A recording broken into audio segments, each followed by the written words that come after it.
যে ব্যাংকগুলোতে সুদী লেনদেন হয়, সুদী লেনদেন হবে এরকম পলিসিতে অ্যাকাউন্ট করা আর সুদকে মেনে নেওয়া প্রায় এক জিনিস। সুদকে আল্লাহ তাআলা শুধু হারাম করেছেন তা নয়, সুদের বিরুদ্ধে আল্লাহ রাব্বুল আলামিন যুদ্ধ ঘোষণা করেছেন। অতএব একজন মুসলমান কোনো অবস্থাতে এমন কোনো অ্যাকাউন্ট ওপেন করতে পারেন না যেই অ্যাকাউন্টে সুদভিত্তিক লেনদেন হবে বা সুদী লেনদেনের মধ্যে যে অ্যাকাউন্ট খোলার মধ্য দিয়ে প্রবেশ করবে, এটা জায়েজ নাই, এটা হারাম। এই জন্য আমাদের কি হয়, কোনো ইসলামী ব্যাংকে অথবা কোনো কনভেনশনাল ব্যাংকের ইসলামী ব্যাংকিং উইংয়ে আমাদেরকে অ্যাকাউন্ট ওপেন করার চেষ্টা করতে হবে একান্ত প্রয়োজনীয় লেনদেনের প্রয়োজনে।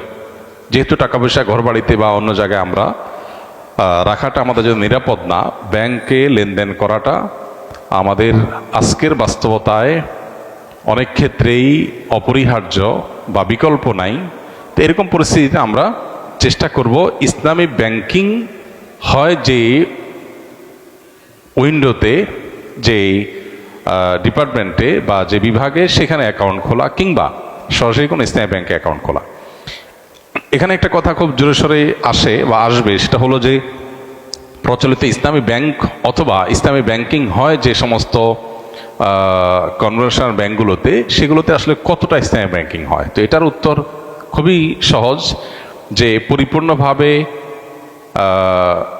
একটা ব্যাংক বা ব্যাংকের একটা উইং বা ডিপার্টমেন্ট ইসলামী ব্যাংকিং কখনোই করতে পারবে না যতক্ষণ পর্যন্ত কেন্দ্রীয় ব্যাংক এবং রাষ্ট্রের মূল কাঠামোটা ইসলামিক না হয়। তখন আসলে পরিপূর্ণভাবে ইসলামী ব্যাংকিং করা দুরূহ। এরপর আবার যতটুকু করা যায় ততটুকু আবার বাস্তবায়নের জন্য কর্মীদের, অফিসারদের সদিচ্ছার উপর নির্ভর করে। কারণ একটা পলিসি একভাবে শরিয়া অ্যালাউ করে, ওইটাকে একটু ঘুরাই দিলে দেখা যাচ্ছে শরিয়া অ্যালাউ করে না।